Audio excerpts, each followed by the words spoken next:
Selamat pagi dan salam sejahtera untuk kita semua. Pagi ini kita akan membahas mengenai satu topik kesehatan yang sangat penting, yaitu tidur dan hubungannya dengan berat badan. Tahukah saudara bahwa tidur itu memiliki peran yang penting dalam kondisi kesehatan fisik kita, baik fisik tubuh kita maupun mental kita. Ada beberapa hal yang kita bisa dapatkan manfaat positif ketika kita tidur dengan baik, yaitu kita memiliki daya ingat dan juga kemampuan belajar yang baik. Kita memiliki kesadaran atau kewaspadaan yang baik. Sistem metabolisme dan manajemen berat badan kita juga berjalan dengan baik. Dan juga tentunya ketika kita tidur dengan cukup, tidur dengan baik, maka suasana hati kita juga menjadi lebih baik dan ini mempengaruhi hubungan sosial kita dengan orang lain. Tetapi sebaliknya, ketika tidur kita bermasalah, maka ada juga beberapa masalah yang ada menyertainya. Yang pertama misalnya, kemampuan kita untuk berpikir dengan baik menjadi terganggu. Kemampuan kita untuk konsentrasi juga terganggu dan ini mempengaruhi ketika kita bekerja. Dan khususnya ketika kita memerlukan konsentrasi untuk mengambil keputusan-keputusan yang penting. Dan juga ketika kita mengalami masalah dalam tidur, kurang tidur, ini juga akan menurunkan motivasi diri kita. Dan tentu ini akan berdampak kepada kinerja dan juga mempengaruhi hubungan sosial kita. Selain masalah-masalah tadi, banyak hal yang juga ditemukan ketika seseorang memiliki masalah dalam tidur mereka. Seperti misalnya dalam satu tulisan yang diterbitkan oleh kompas.com, di sana ditemukan bahwa remaja yang sering bergadang rentan kegemukan. Hal menarik lainnya adalah dalam sebuah penelitian yang dibuat di Uppsala, Swedia, di mana dalam penelitian ini melibatkan 400 wanita secara acak dan hasilnya adalah didapati bahwa wanita yang mengalami obesitas ternyata mempunyai durasi tidur yang lebih pendek. Penelitian tersebut membuktikan bahwa dengan mengurangi tidur secara akut ataupun kronis akan meningkatkan hormon grelin dan menekan kadar hormon leptin. Apa bedanya dari kedua hormon ini? Hormon leptin berfungsi untuk menurunkan nafsu makan kita, sementara hormon grelin berfungsi untuk menaikkan nafsu makan kita. Ketika tidur kita bermasalah, maka kita akan merangsang tubuh kita untuk memproduksi hormon grelin yang tinggi. Ketika hormon grelin tinggi, nafsu makan kita meningkat, di saat yang sama hormon leptin ditekan dan kemudian kita menjadi lebih banyak atau lebih cenderung untuk makan lebih banyak. Saudara, memperpendek waktu tidur dengan sengaja akan meningkatkan nafsu makan yang pada akhirnya akan menambah berat badan seseorang.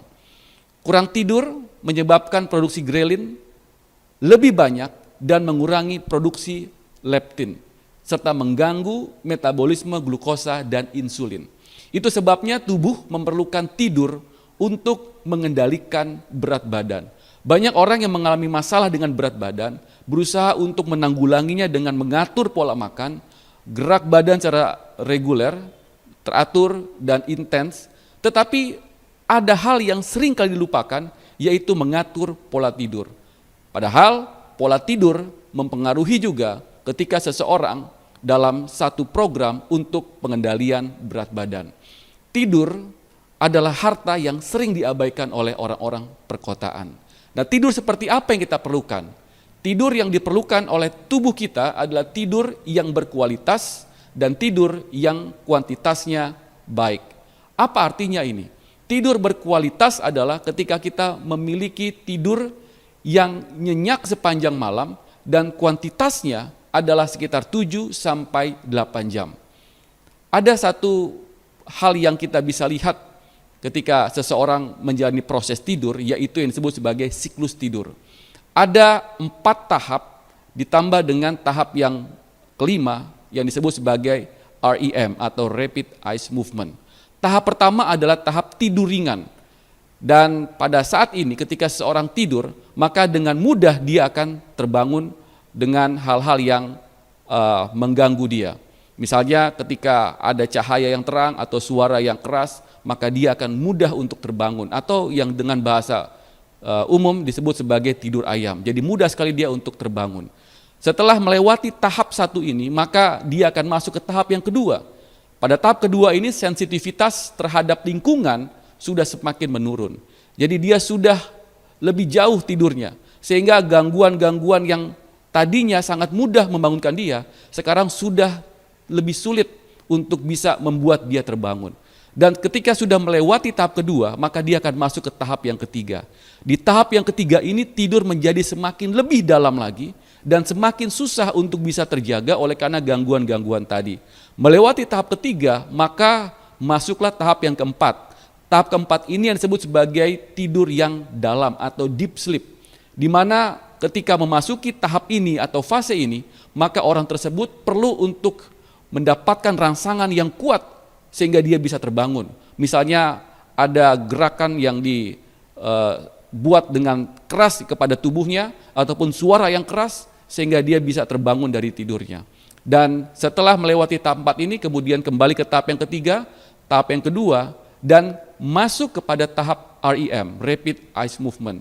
Dan di tahap REM inilah mimpi terjadi. Fase ini adalah tidur yang paling dalam. Pada saat inilah mimpi muncul. Gerakan mata terjadi meskipun kelopak mata tertutup. Dan setelah melewati fase REM ini, maka kemudian kembali lagi kepada tahap pertama dan kemudian siklus yang berikutnya terjadi.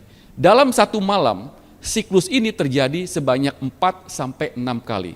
Dan satu siklus ini berlangsung selama 90 sampai 110 menit. Jadi kalau kita ambil rata-rata 5 siklus dalam satu malam dan berlangsung selama 100 menit, itu artinya tidur yang berkualitas dan berkuantitas itu akan berlangsung selama 500 menit. 500 menit sekitar plus minus 500 menit. Dan itu artinya ada paling tidak 4 sampai 5 kali siklus yang terjadi, proses yang terjadi, dan juga mimpi yang terjadi.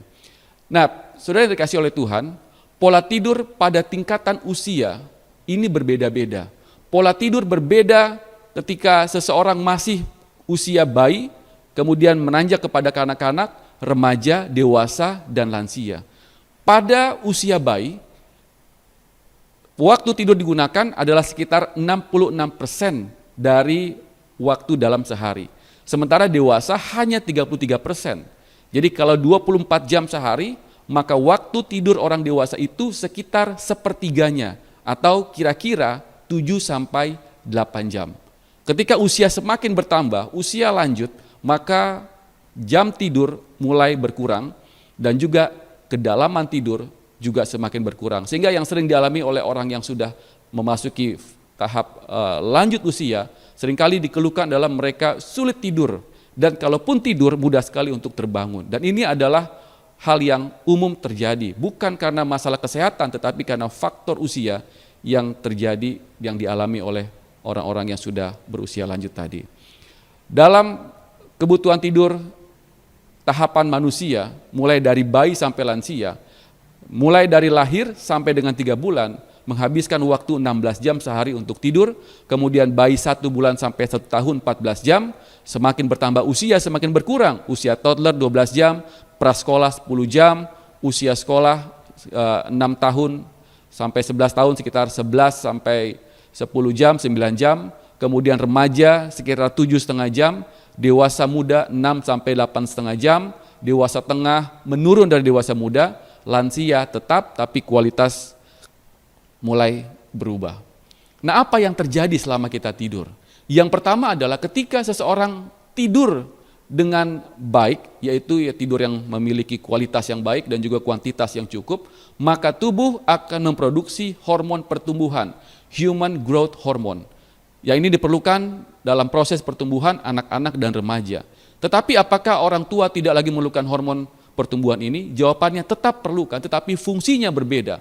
Kalau di usia remaja dan anak-anak ini diperlukan untuk proses mereka tumbuh kembang, tetapi di usia dewasa, hormon ini akan berperan untuk memperbarui sel-sel tubuh yang rusak. Yang kedua adalah ketika seseorang tidur dengan baik, maka tubuh memproduksi hormon leptin. Tadi kita sudah bahas bahwa hormon leptin ini mempengaruhi selera makan. Jadi pengendalian berat badan akan juga dipengaruhi oleh produksi hormon leptin ini.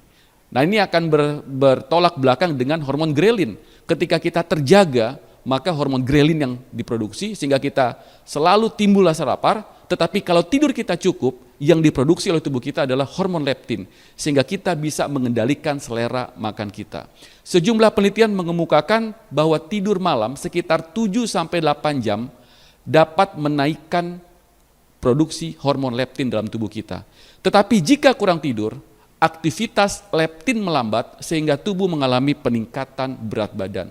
Itu sebabnya banyak orang yang bertanya-tanya, mengapa proses penurunan berat badan ini berjalan lambat atau bahkan tidak berjalan sama sekali, padahal sudah mengatur pola makan, sudah olahraga secara teratur. Kemungkinan jawabannya adalah karena pola tidur yang belum berjalan dengan baik. Saudara, bagian yang ketiga menjawab pertanyaan apa yang terjadi selama seorang tidur adalah tubuh memproduksi hormon melatonin. Apa ini hormon melatonin? Hormon melatonin ini yang juga disebut sebagai hormon tidur adalah hormon yang sangat penting karena hormon ini berperan untuk mengatur produksi dan peran dari hormon-hormon yang lain. Fungsi yang lain dari hormon melatonin ini adalah untuk melawan radikal bebas dan melindungi DNA sel dari kerusakan. Tetapi faktor-faktor yang lain juga mempengaruhi produksi melatonin ini. Yang pertama adalah kita perlu ingat bahwa tubuh tidak menyimpan melatonin. Tetapi di saat yang sama, melatonin dibutuhkan oleh tubuh setiap hari. Jadi ketika kita kehilangan waktu di mana tubuh kita memproduksi hormon melatonin itu, artinya sepanjang hari itu kita kehilangan melatonin dan fungsi yang baik pada tubuh kita. Yang kedua adalah bahwa sinyal terang dan gelap dari retina ke otak dan digabungkan dengan sinyal body clock atau jam tubuh kita akan berperan untuk memberitahu kelenjar pineal untuk memulai atau memberhentikan produksi hormon melatonin ini. Itu sebabnya saudara, ketika tidur malam, maka lingkungan yang paling baik adalah lingkungan yang gelap. Kenapa? Karena ketika lingkungan tidur kita gelap atau kamar kita gelap, maka retina akan membaca bahwa inilah waktu di mana dia akan memberikan perintah atau sinyal kepada otak untuk memproduksi hormon melatonin tadi. Sehingga ini bisa dilakukan dengan baik. Tapi sebaliknya ketika kita tidur malam, tetapi dalam keadaan yang terang benderang, maka meskipun mata kita tertutup, tetapi retina kita tetap menangkap cahaya itu dan mengirimkan ke otak, sehingga otak tidak mendapatkan perintah untuk menghasilkan atau memproduksi hormon melatonin tadi. Yang ketiga adalah produksi hormon melatonin ini juga dipengaruhi oleh makanan yang mengandung hal-hal yang bisa meningkatkan produksi melatonin tadi. Ada beberapa hal yang mengganggu ketika seorang tidur, masalah dalam tidur, yaitu yang seringkali disebut dengan insomnia. Insomnia adalah kesulitan untuk memulai tidur atau kesulitan untuk mempertahankan tidur atau gangguan tidur yang membuat penderita merasa belum cukup tidur pada saat terbangun.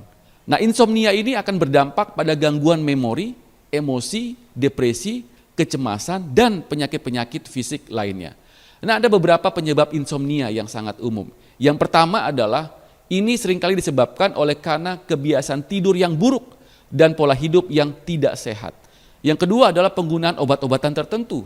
Dan yang ketiga adalah permasalahan fisik dan juga mental serta sosial. Saudara, mungkin kita tidak menggunakan obat-obatan. Kita tidak memiliki masalah yang serius dengan fisik ataupun kesehatan mental dan sosial kita. Dan kita mengalami masalah insomnia. Seringkali ketika seseorang mengeluh, merasa bahwa dirinya mengalami masalah tidur ini, insomnia ini, dan tidak ditemukan penyebab-penyebab secara klinis, maka seringkali hal ini disebabkan oleh karena kebiasaan tidur yang buruk. Artinya adalah mereka yang tidak memiliki jam tidur yang teratur, cenderung untuk memiliki masalah insomnia ini. Misalnya, hari ini saya tidur jam 9 malam, besok saya tidur jam 3 pagi, besoknya lagi saya tidur jam 12 malam, besoknya lagi saya tidur jam 8. Sehingga tubuh saya tidak memiliki jam tidur yang teratur, dan ini membuat saya seakan-akan kesulitan tidur. Padahal bukan karena masalah kesehatan, tetapi karena pola tidur saya yang tidak teratur. Itu sebabnya langkah pertama ketika kita mengalami keluhan insomnia ini adalah kita coba melihat kembali bagaimana pola tidur kita. Ketika pola tidur kita tidak teratur, maka kita cenderung untuk mengalami yang disebut sebagai insomnia. Bukan karena masalah klinis, tetapi karena masalah pola tidur yang tidak teratur. Dan yang kedua adalah kebiasaan-kebiasaan tidur dan gaya hidup yang buruk juga akan mempengaruhi pola tidur kita. Beberapa hal yang bisa kita lihat adalah bahwa yang pertama, kebiasaan tidur yang buruk adalah kita tidur pada waktu yang berbeda-beda tiap malam. Tidak teratur. Yang kedua, lingkungan tidur yang tidak baik. Baik itu kamar atau tempat di mana kita tidur, udaranya terlalu panas atau terlalu dingin, atau banyak gangguan seperti nyamuk dan sebagainya. Ini juga menjadi penyebab kita memiliki masalah dalam tidur kita. Yang berikut adalah beberapa orang harus bekerja secara shift atau bergantian dalam waktu kerja mereka. Nah, ini juga seringkali menyebabkan masalah dalam mengatur pola tidur yang baik. Dan juga kurang gerak badan. Kurang gerak badan ini juga mempengaruhi bagaimana kita bisa memiliki pola tidur yang baik. Serta yang berikut juga adalah penggunaan media di kamar tidur. Saudara, seringkali kamar tidur ini bukan hanya menjadi kamar untuk tidur, tetapi di saat yang sama juga menjadi kamar untuk bekerja, kamar untuk bermain, kamar untuk melakukan aktivitas-aktivitas lainnya selain tidur. Misalnya kita taruh di dalam kamar kita meja kerja, komputer, dan sebagainya. Ataupun kita menaruh di situ tempat bermain anak, sehingga ketika kita masuk ke dalam kamar, maka otak kita akan membaca bahwa ini bukanlah waktu untuk tidur. Mungkin saja ketika kita masuk ke kamar, otak kita akan membaca bahwa ini adalah waktu untuk bekerja. Karena tempat di mana kita tidur, di situ juga tempat kita bekerja. Atau mungkin bagi anak-anak, karena tempat bermain mereka juga di kamar, sehingga mereka juga bingung ketika tidur. Otak mereka juga bingung, apakah ini waktu untuk tidur, apakah waktu untuk bermain. Itu sebabnya kamar tidur hanya diisi oleh perangkat untuk tidur. Tempat tidur dan hal yang mendukung kita untuk bisa tidur dengan baik. Jadi setiap kali kita masuk ke kamar, maka otak kita langsung membaca bahwa ini adalah tempat dan waktu di mana saya harus tidur. Dan tentu adalah faktor-faktor lain. Yang sering kali terjadi adalah penggunaan kafein. Saudara, orang di perkotaan, segala sesuatu berjalan dengan cepat. Pekerjaan yang menumpuk, hal-hal yang harus dikerjakan, sampai mengorbankan waktu untuk tidur. Time is money, inilah yang sering kali dialami oleh orang-orang yang tinggal di perkotaan. Sehingga untuk mengatasi ini, maka mereka harus mengorbankan tidur. Tetapi di saat yang sama tentu mereka harus juga melawan rasa kantuk. Nah, untuk mengatasi ini, cara paling umum yang dilakukan oleh orang yang tinggal di perkotaan adalah dengan mengkonsumsi kafein ya, dalam kopi dan sebagainya. Nah, kafein ini, saudara, ini akan menjadi hal yang bukan hanya membuat kita terjaga, tetapi di saat yang sama penggunaan kafein untuk jangka waktu yang panjang dan dalam intensitas yang lebih kuat, maka ini akan juga merusak otak kita. Karena sesungguhnya otak kita dibuat dengan sangat hebat oleh Tuhan. Di otak kita ada reseptor, dan ketika kita terjaga, maka tubuh akan menghasilkan yang disebut sebagai hormon adenosin. Adenosin ini akan mengisi reseptor-reseptor yang ada pada otak kita. Ketika reseptor-reseptor ini dipenuhi dengan adenosin, maka sinyal yang akan dibaca oleh otak adalah ini adalah waktunya untuk tidur. Tetapi kafein memanipulasi dengan cara mengisi reseptor-reseptor ini, sehingga adenosin tidak bisa mengisi reseptor itu. Sehingga otak tidak bisa membaca bahwa kapan waktu untuk tidur, kapan waktu untuk berjaga. Karena tidak ada adenosin yang masuk kepada reseptor ini. Saudara, otak kita ketika dipaksa untuk bekerja terus-menerus, maka lambat tetapi pasti akan juga mengalami kerusakan. Jadi ingat bahwa kafein adalah zat manipulatif yang sangat merusak otak kita. Saudara, yang berikut adalah kita juga perlu untuk pahami bahwa kafein yang kita konsumsi ini memiliki efek yang panjang. Saudara, ketika kita minum kopi pada jam 12 siang, maka efek kafein itu akan turun untuk jangka waktu yang sangat panjang. 12 siang, kemudian 6 sore, dia baru turun separuh efek kafein ini, kemudian jam 12 malam turun lagi separuh, sampai jam 6 pagi besok, baru dia turun kepada level yang terendah. Tetapi masalahnya, orang yang sudah kecanduan kafein, maka tidak mungkin dia hanya minum kafein hanya sekali dalam sehari. Misalnya siang hari dia minum kafein, kemudian sore atau menjelang malam dia minum kafein, dia minum kopi lagi, dan malam hari dia minum kafein lagi. Sehingga belum sempat efeknya turun, tetapi kemudian dia sudah tambah lagi kafein tadi, sehingga posisi kafein pada tubuh itu akan terus pada puncak yang tertinggi. Dan ini bukan hanya mempengaruhi kesehatan fisik kita, yaitu jantung yang dipaksa untuk bekerja dengan lebih keras, tetapi juga fungsi otak kita yang akan juga mengalami masalah.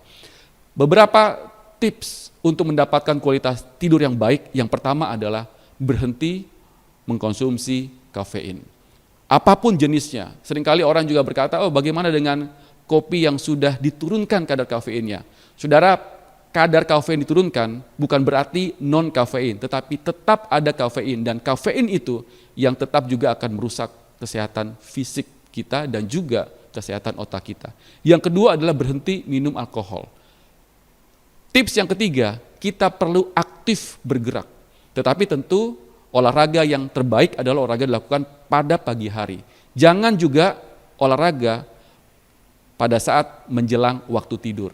Karena tubuh memerlukan waktu untuk relaksasi. Sementara ketika kita olahraga pada malam hari, maka tubuh ini akan terjaga dengan baik sehingga kita juga akan mengalami kesulitan tidur. Tetapi kalau kita bangun pagi, kemudian kita berolahraga, maka inilah yang akan memberikan dampak yang terbaik bagi kesehatan tubuh kita dan juga memberikan kita waktu yang terbaik untuk tidur pada malam hari. Yang berikut adalah kita perlu menciptakan suasana kamar yang nyaman.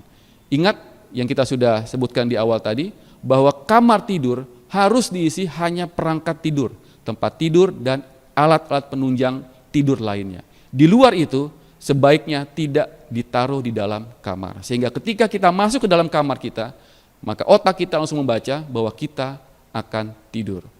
Kemudian kita juga perlu untuk melakukan yang disebut sebagai sleep hygiene, yaitu membatasi konsumsi makan dan minum sebelum tidur. Seringkali banyak orang yang mengatakan bahwa saya nggak bisa tidur kalau nggak kenyang perut saya. Tetapi tahukah saudara, ketika saudara tidur dalam keadaan kekenyangan, maka justru akan membuat Anda bermasalah ketika tidur. Yang berikut adalah tidur dan bangun di jam yang sama. Jadi berusaha untuk disiplin waktu tidur dan waktu bangun. Kalau tidur jam 9 atau jam 10, maka bangun jam 4 atau jam 5 harus dilakukan secara teratur juga. Batasi jam tidur siang. Saudara, 7-8 jam itu adalah hitungan jam tidur pada malam hari. Seberapa panjang Anda tidur pada siang hari, itu tidak dimasukkan ke dalam jam tidur dalam sehari. Itu sebabnya kita tidak perlu mengambil waktu tidur yang panjang di siang hari, supaya malam hari kita bisa menikmati tidur yang berkualitas. Dan kemudian ciptakan lingkungan tidur yang nyaman dan olahraga yang rutin. Ada satu kutipan yang menarik yang kita perlu perhatikan di sini. Tidur sebelum tengah malam lebih bermanfaat daripada setelahnya. Tidur nyenyak 2 jam sebelum jam 12 tengah malam lebih berharga dari 4 jam setelah jam 12 malam. Saudara, ini ditulis jauh sebelum penelitian tentang tidur dibuat. Dan setelah penelitian dilakukan, kutipan ini benar-benar terbukti manfaatnya. Bahwa menjelang tengah malam, disitulah waktu yang terbaik di mana tubuh akan menghasilkan hormon melatonin. Jadi jangan gunakan waktu tidur atau jam tidur Anda setelah lewat jam 12 malam. Supaya tubuh memproduksi melatonin dan manfaat melatonin itu akan didapatkan sepenuhnya pada tubuh kita sepanjang hari yang akan dilalui. Benjamin Franklin menyebutkan bahwa early to bed and early to rise makes a man healthy, wealthy, and wise. Cepat tidur dan cepat bangun menjadikan seseorang sehat, kaya, dan bijaksana. Kiranya dengan pelajaran ini kita memiliki motivasi yang kuat untuk memiliki pola tidur yang baik pola tidur yang berkualitas dan kuantitas yang baik, sehingga manfaat yang terbaik dari tidur ini akan menjadi bagian dari tubuh kita. Tuhan memberkati kita.